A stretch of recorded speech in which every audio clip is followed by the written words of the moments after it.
La teoría pura de la República Constitucional no es una bella idea que nazca en mente idealista y se sustente por sí misma. Supone una acción política continuada y perfeccionada con el movimiento de la libertad constituyente del poder político. Esa acción anónima colectiva sería la verdadera editora del pensamiento original de la teoría que la inspira. Como le ocurre a todo lo verdadero, esta idea constitucional tiene belleza por la sencillez y naturalidad de su concepción, pero como sucede en todos los procesos naturales, solo la hará bella la lealtad en su realización. Una buena constitución no solo es infinitivamente superior al mejor método de gobierno despótico, como dijo Macaulay, sino incluso a la moralidad de las costumbres del pueblo que la adopta. Las grandes naciones escriben sus autobiografías en 4 textos fundamentales: las historias de sus mejores historiadores, las reflexiones de sus buenos pensadores, las expresiones de su gran arte y las constituciones de sus poderes políticos. Pero, decidme cuál es vuestra constitución y os diré el grado de libertad del pueblo al que pertenecéis, sin conocer su historia.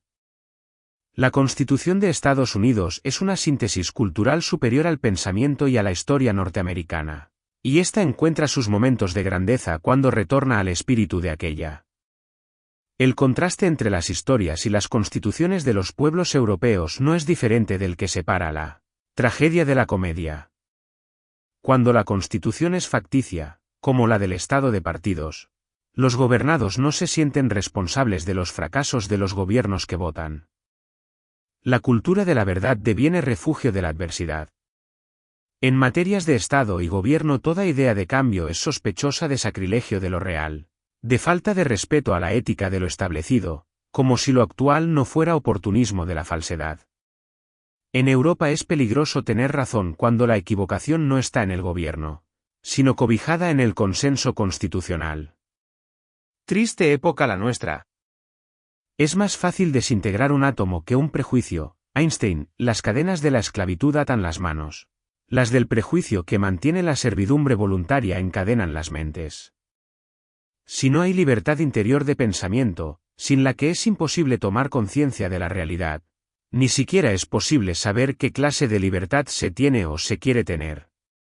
Ya advirtió Descartes que el progreso y el desarrollo de lo humano son procesos imposibles en los pueblos que siguen haciendo las cosas, y pensando las ideas, como siempre las han hecho y pensado. El filósofo sabía de lo que hablaba. Cambió el modo orgánico de ver y de pensar el mundo antiguo, incluso el renacentista, por el modo mecánico del moderno. Al cambio de una constitución por otra le acechan 4 riesgos de fracaso. Ignorar por qué ha decaído la anterior, despreciar la tradición, apreciar las modas en las ideas políticas y querer ser avanzada. El primero, propio del mundo infantil, desconoce las causas de los fenómenos políticos y trata de ordenarlos por sus efectos inmediatos. El segundo, propio de la aventura, ignora que el porvenir no se alcanza sin tradición y que ésta se conquista más que se hereda, Malraux. El tercero, propio del mundo de la mujer urbana, no sabe que la filosofía de la moda es tan legítima para la apariencia social como funesta para el gran arte, abominable para el pensamiento y desastrosa para la política. El cuarto, propio del atletismo, cree que avanzar es ir delante y más deprisa que los otros, o marchar por atajos, cuando lo decisivo es ver mejor, y más lejos que los demás, el camino seguro para la marcha de la libertad política colectiva. Ateniéndose a sus fines propios, constituyentes de las instituciones de la democracia formal, una buena constitución solo debe contener textos normativos o prescriptivos, en términos articulados, claros y concisos, sin incluir definiciones, descripciones, indicaciones o recomendaciones. La garantía de su vigencia depende de que cada uno de sus artículos, si es conculcado por algunos de los poderes instituidos, pueda ser aplicado por jueces y magistrados en la jurisdicción ordinaria. La elegancia del estilo es garantía de madurez de la norma y de claridad en su interpretación. No se debe olvidar la pertinente observación de Aldous Huxley. Más siniestros son los propósitos de un político y más pomposa se vuelve la nobleza de su lenguaje. No hay buena expresión sin buen pensamiento normativo. Al ser un conjunto armonioso de las reglas que rigen las relaciones de los poderes públicos entre sí y las de estos con los ciudadanos, una cuestión que lleva más de 2 siglos sin resolverse en Europa, carece de sentido aplicar a la Constitución, como a la democracia, adjetivos que no atañen a su naturaleza. La Constitución de la RC es democrática, o no lo es, desde su nacimiento. Como las reglas del juego de ajedrez, las constituyentes de la democracia formal nunca podrán ser jóvenes ni avanzadas. Entre los factores sociales que intervienen en el juego político, la juventud solamente está en las multitudes, que nunca envejecen ni avanzan porque siempre permanecen en la infancia. La función del liderazgo constitucional consiste en crear líderes políticos. Seguir a un líder natural, capaz de elevar la visión del mundo de sus seguidores, no es pérdida de libertad, sino reconocimiento de que sus deseos tienen intérprete y ejecutor. Lo que se dice avanzado solo está en la demagógica anomia de esas declaraciones de las infames constituciones del Estado de partidos, que justifican las subvenciones públicas a todo lo que perfuma la socialdemocracia. Pero la buena Constitución, además de ser un sistema de técnica jurídica que garantiza, con el equilibrio de poderes, la libertad política y la salud de las instituciones de la democracia, representa ese momento crítico de la convivencia nacional que, sin depender del tiempo transcurrido en la inconsciencia, concentra la visión de la pesadumbre de la vida pasada y alcanza la madurez al instante de saber que no hay más seguridad de vida futura que en el matrimonio con la libertad colectiva. Más que norma, una constitución excelente se hace fundamento de la excelencia en la convivencia de la comunidad nacional. Hasta ese momento crucial, la vida política se vive sin comprenderla. Y la inmensa mayoría de las personas no vive como piensa. Piensa como vive, según el puesto social ocupado. También sucede a las naciones lo que a las personas. El momento decisivo para alcanzar la madurez les llega de improviso, sin estar preparadas para tomar las riendas de su vida colectiva. Dejan pasar la ocasión, como sucedió al final de la Guerra Mundial o a la muerte de los dictadores. Las personalidades fuertes no aceptan el destino de la pequeña ambición de los poderes emergentes del oportunismo de la deslealtad. No se adaptan a la nueva circunstancia de servidumbre. Crean el mundo personal de su propia dignidad. Y lo ensanchan en la sociedad para que la siguiente ocasión no coja desprevenidos a los incautos e ilusos gobernados. Comprenden que la superioridad de su inteligencia previsiva no les otorga más derecho que el de instruir a sus prójimos sobre lo que es libertad política colectiva, y el de pedirles que pongan un gramo de audacia en lo que hacen cada día, para que cuando llegue el siguiente momento de la acción para la libertad colectiva, sientan y sepan que la audacia está en la cima de la prudencia. Comparadas con la noble ambición de perseguir constantemente la libertad política, las demás ambiciones sociales, salvo las justificadas por objetivos científicos, artísticos, profesionales o religiosos, parecen destinadas a ejecutar los más viles menesteres del trepador, sin detenerse cuando alcanzan altos puestos de mando, pues siempre se topan, como en el alpinismo, con otra montaña a la que subir o inclinarse. Nada es tan dañino como que esa gente astuta y desconsiderada pase por inteligente. Pinchan y no cosen. Como en los alfileres, sus cabezas no son lo más importante, Jonathan Swift. Sin el corazón tranquilo de la lealtad, la astucia no ha sido útil para la especie que cree tenerla en exclusiva. La impaciencia, esa debilidad del carácter infantil, renuncia a los frutos maduros para no padecer frustraciones en la espera de que maduren los verdes. En el saber, el ser o el estar, el éxito siempre ha venido de la sosegada perseverancia. Solo con una ardiente paciencia conquistaremos la espléndida ciudad que dará luz, justicia y dignidad a todos los hombres. Así la poesía no habrá cantado en vano, Pablo Neruda. El peligro de la paciencia está en que la larga duración de la llegada al umbral del difícil objetivo que la aconsejó como modo de conservación del espíritu de rebeldía, la haya transformado en conformismo cuando se presente la nueva oportunidad histórica para la libertad política. Ese peligro se diluye si durante el periodo de la paciente espera se cultiva, con los gramos de audacia que hacen vigoroso el carácter, el florido jardín de la rebeldía en los asuntos cotidianos que afectan a la personalidad individual. Para Schopenhauer como para Ibsen, la rebeldía es la virtud original del hombre. La verdad, que no debe confundirse con el desencanto de las ilusiones, se corrompe con el silencio. La rebeldía no es insolente si expresa la falsedad que la provoca. La función de la rebeldía individual no es iluminar las tinieblas de la gran mentira política que no puede disipar, sino mantener encendida la antorcha de la verdad para que, llegado el momento de la acción colectiva, en los instantes cruciales de crisis del poder estatal, la parte más consciente de la sociedad sepa a dónde ir y se deje guiar por el aire que mantuvo encendidas las antorchas de la libertad. Un nuevo tiempo de esperanza parece llegar con la gran crisis económica y financiera que los estados de partidos no pueden resolver, sin arruinar a las futuras generaciones. Bajo la excusa de rescatar al sistema financiero y combatir la recesión económica, los gobiernos han gastado, con dinero de los contribuyentes, la quinta parte de la riqueza mundial. Las cifras son aterradoras. El coste de los rescates bancarios y la aplicación de los planes de estímulo ascendía a 13 billones de dólares hasta 2009.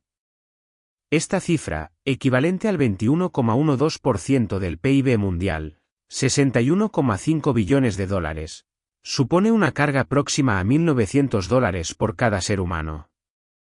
Los rescates bancarios ascendieron a mitad de 2010 a 3,6 billones de dólares, 5,73% del PIB mundial, o $515 per cápita, mientras que los planes de estímulo sumaban 9,4 billones de dólares, 15,39% del PIB mundial, equivalentes a $1.382 por ser humano, Grail Research and Deluxe y Associates, para la Harvard Business Review.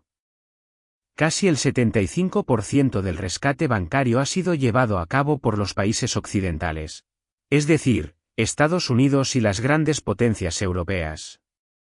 El coste de salvar el sistema financiero con gasto público representa el 7,8% del PIB de dichos países.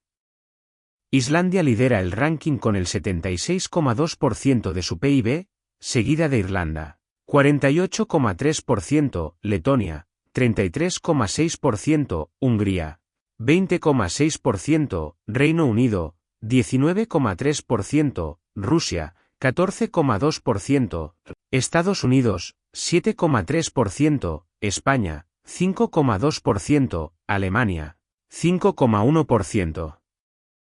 En los planes de estímulo, destaca Arabia Saudí, 85%, y China, 46,7%, Sudáfrica, 29,3%, Estados Unidos, 34,6%, y Japón, 13,9%.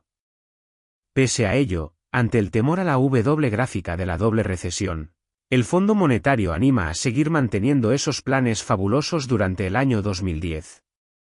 Sus nefastas consecuencias se verán.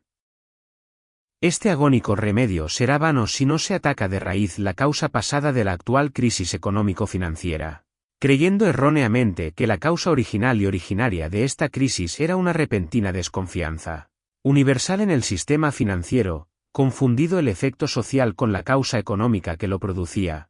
Se inyectaron de golpe ingentes masas de dinero público en el sistema bancario, sin condicionar su modo de recibirlas en lotes parciales, que dieran derecho a encajar los siguientes si se destinaban los ya recibidos a reiniciar el flujo crediticio a las empresas y personas particulares.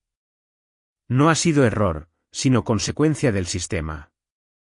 Para mantenerse en el poder, la egoísta torpeza de los gobiernos, convergente con la listeza de los bancos, incapaz de resolver la falta de liquidez del sistema, ha puesto de manifiesto que la crisis estaba unida a la falta de solvencia y de capitalización de las entidades crediticias. El dinero público recibido ha sido destinado a la amortización de los vencimientos de la deuda exterior de dichas entidades, a incrementar las provisiones para morosidad, a cancelar préstamos a corto plazo, a comprar deuda pública con intereses desde el 3 al 6%, con los fondos de rescate recibidos al 1%. La tradicional especulación en el mercado de futuros, que siempre ha permanecido controlada por la necesidad de liquidar periódicamente las operaciones especulativas, con arreglo al valor real de la producción física final en el mercado de presentes, ha resultado diabólicamente fraudulenta al ser aplicada a un mercado bursátil de títulos valores que ninguna realidad física podía limitar, fijar ni controlar. No es de extrañar que un premio Nobel de Economía haya declarado en Davos que nadie conoce el modo de combatir esta crisis, ni predecir el tiempo de su duración. ¿Podrán los efectos expansivos de la crisis económica crear las condiciones objetivas para que lleguen a provocar la crisis definitiva del estado de partidos? ¿Comprenderán las categorías sociales más sufrientes o ilustradas que, sin libertad política, sin democracia formal, será imposible resolver una crisis económica causada en Europa por la fusión de intereses de la oligarquía financiera con la oligarquía de partidos y sindicatos estatales? ¿Existen condiciones subjetivas en algún país europeo para iniciar y organizar una rebelión colectiva de la libertad política, que conduzca a la apertura pacífica de un periodo de libertad constituyente de la democracia en la forma de gobierno, y de la república constitucional en la forma de Estado? Los incipientes movimientos de ciudadanos hacia la república constitucional son, de momento, antorchas en la niebla espesa que cubre el bloque del consenso oligárquico europeo entre capital financiero, partidos estatales, sindicatos estatales y medios de comunicación social. Algunos seres excepcionales, como Freud, quisieron atribuir el éxito de sus respectivas hazañas a la particular dificultad de sus vidas. Pero los pueblos que nunca han tenido ni conocido la noción y el sentimiento de la libertad colectiva, se acuerdan más de las dificultades de donde vienen que del modo político de superar las actuales. El miedo a perder la miseria moral y cultural de sus vidas solo les permite oír los ruidos de la autoridad estatal y de los medios visuales. Mentira, demagogia y colusión. Controlada por los sindicatos estatales, si una insólita huelga general los desborda, ellos gestionarán el resultado para obtener del gobierno más dinero para sus liberados. La última rebelión triunfante en la sociedad, la de los jóvenes sin propósito político, mayo del 68, se disolvió en las urnas del Estado como azucarillo en aguardiente. Ahora hay causa objetiva de revolución política pacífica, sin juventud ni analistas que la perciban. Los motivos para creer en una próxima rebelión de la sociedad civil, contra la partidocracia que la arruina, son de orden lógico en el pensamiento intelectivo, de orden psicológico en el sentimiento individual y de orden desiderativo en las conciencias ácratas o nihilistas, para que este voluntarioso optimismo no conduzca a nuevas frustraciones de la esperanza colectiva.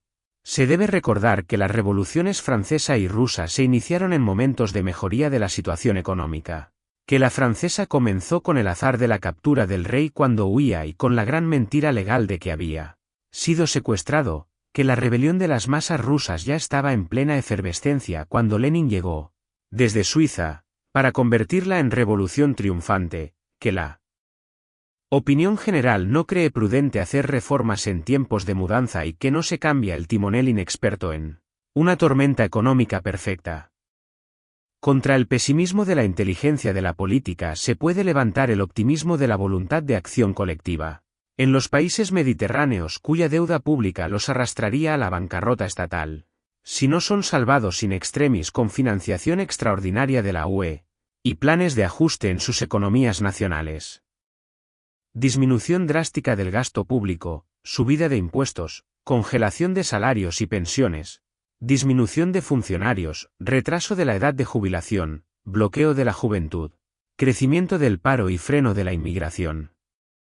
Los partidos y sindicatos estatales aceptan esos planes reaccionarios del gran capital por su falso patriotismo constitucional de clase política.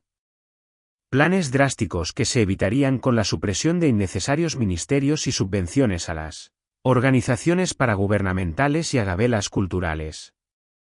Los planes reaccionarios crearán las condiciones subjetivas que hagan posibles las revueltas populares. Estas serán aplastadas por la represión, a no ser que tomen cariz político contra la partidocracia y surjan líderes que las dirijan.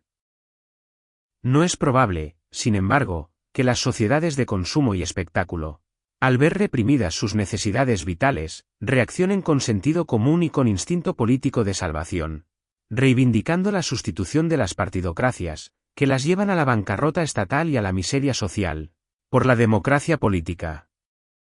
Creen que el régimen oligárquico de corrupción y despilfarro del gasto público es la democracia política, lo cual favorece los movimientos involucionistas y nostálgicos de la moneda nacional. Abocadas al hundimiento del estado de partidos, Las masas educadas en las megalomanías fantasiosas de los poderes estatales sin control, se agarrarán como náufragos a lo primero que parezca flotar a su alrededor. A los gobiernos que flotan cuando los gobernados se hunden. Esto ya está sucediendo en Grecia. Apoyar a los gobiernos responsables de la crisis es la reacción instintiva de la imbecilidad y la ignorancia política. Algún acontecimiento dramático, venido del azar o de la represión policial, puede transformar, en un instante de fulgor, la sumisa mentalidad de masas en animosidad social de rebelión contra el poder establecido, como ocurrió en la primavera de Praga y en mayo del 68 en Francia. Pero esta vez sabiendo a priori que todos los partidos y todos los sindicatos, instalados en el Estado y subvencionados por los contribuyentes, son sus definitivos adversarios. Sin su apoyo, los oligarcas del mundo serían enanos políticos. El propósito de la teoría pura de la República Constitucional obedece a una doble motivación. Dar una definición positiva de la República no de mera resistencia a la idea monárquica como en Alain, con criterios derivados de la libertad colectiva, y dotar a los europeos de un modelo de transformación del Estado de partidos en República Constitucional, de la oligocracia en democracia formal, con la apertura de un periodo de libertad constituyente. La República Constitucional se define en la distinción básica entre nación y Estado. Sin personalidad jurídica, aquella es susceptible de ser representada por una Cámara de Representantes elegidos por mayoría absoluta en cada mónada electoral, con potestad de promulgar las leyes a través de un Consejo de Legislación, elegido por la propia Cámara. El Estado, personificación de la nación, tiene la titularidad del Poder Ejecutivo, dirigido por el Consejo de Gobierno designado por el Presidente de la República, elegido en elecciones presidenciales directas. La justicia mantiene la autonomía de la potestad judicial, concretada en el Consejo de Justicia designado por su presidente, también elegido en elecciones directas por los participantes en el mundo judicial. La nación recupera el poder legislativo. La justicia, la autonomía del poder judicial.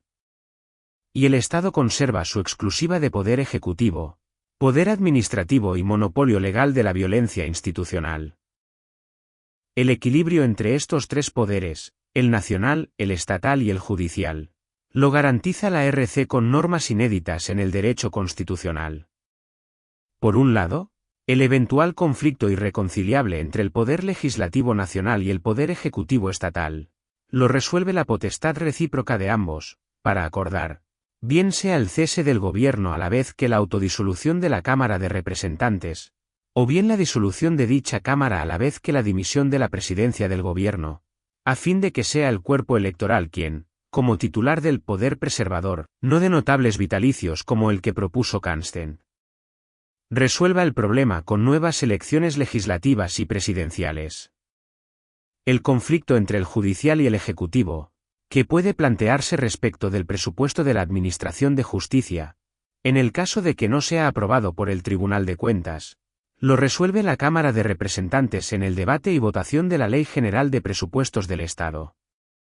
Finalmente, el necesario principio de intermediación en la oposición ontológica entre sociedad y Estado, lo realiza la sociedad política y lo culmina la presidencia del Consejo de Legislación, en tanto que órgano canalizador de toda iniciativa legislativa, incluso la del Poder Ejecutivo, y ser además el único juzgador de la existencia real de motivos de urgencia para autorizar al gobierno, caso por caso, a dictar decretos leyes. El primer propósito de esta teoría pura, definir en términos científicos las instituciones de la República Constitucional, está cumplido en lo esencial. Otros investigadores, leales al supuesto de que el único principio constituyente es la libertad política, y de que sólo la democracia formal garantiza la vigencia permanente de este principio, desarrollarán y completarán el sistema de poder definido en esta obra de fundamentos. La segunda motivación, dotar a los pueblos europeos de un esquema de acción para transformar el estado de partidos en república constitucional, justifica la inclusión de una filosofía de la acción adecuada. La opinión europea no conoce los orígenes de la partidocracia. En pueblos ocupados por el ejército de la potencia vencedera, Estados Unidos, ni los fundamentos irracionales, orgánicamente oligárquicos, del Estado de partidos. La finalidad de esta obra no se completaría sin un esquema de acción colectiva para lograr en algún país europeo. Islandia, Irlanda, Grecia, España, Portugal, Italia, la apertura de un periodo de libertad constituyente que permita elegir, en referéndum no plebiscitario, el sistema electoral mayoritario a doble vuelta. Y una de las tres opciones sobre la forma de Estado y de gobierno, creadora, reaccionaria o conservadora, que existen siempre en toda sociedad plural. Ninguna alternativa constitucional puede ser excluida sin atentar contra la libertad política constituyente. La sociedad gobernada debe conocer lo que es libertad política, democracia formal y república constitucional, para conseguir la apertura de un periodo de libertad constituyente. Si un acontecimiento precipita la ocasión propicia, o si un movimiento ciudadano adquiere potencia para iniciar la acción liberadora con la parte más inteligente de la sociedad profesional y trabajadora, la juventud universitaria y los jubilados en plena madurez de sus vidas. Los riesgos los crea la impaciencia y el activismo. Mejor una batalla aplazada que perdida.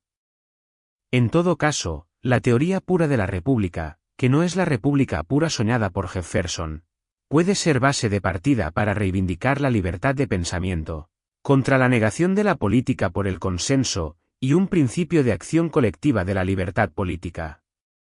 Como sucede con todas las idealidades, la meta no une tanto como el camino separa. En la ciencia política, la verdad es la libertad colectiva. La unidad irreductible de la representación está en la mónada electoral. La acción legislativa pertenece a la nación.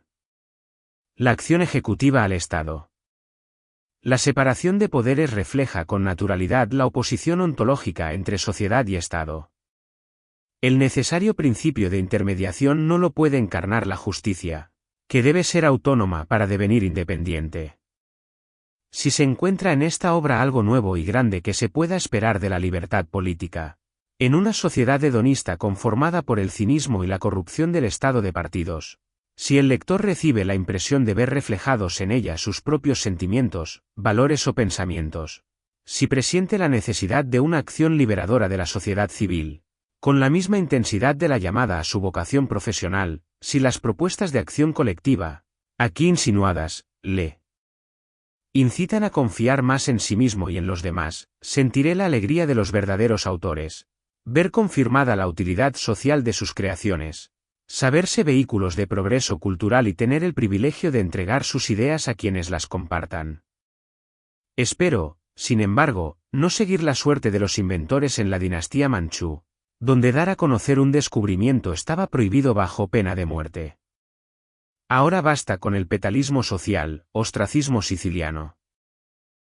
El hombre no ha nacido para resolver los problemas del mundo, sino para buscar donde el problema comienza a fin de mantenerse en los límites de la inteligibilidad. Goethe, Conversaciones con Eckermann, 15 de octubre de 1825. Una idea alcanza categoría de clásica cuando, siendo actual, circula como anónima o propia de quien la reformula con originalidad de expresión. Más que un estilo, lo clásico es la forma delicada de expresar la verdad y belleza de valores eternos.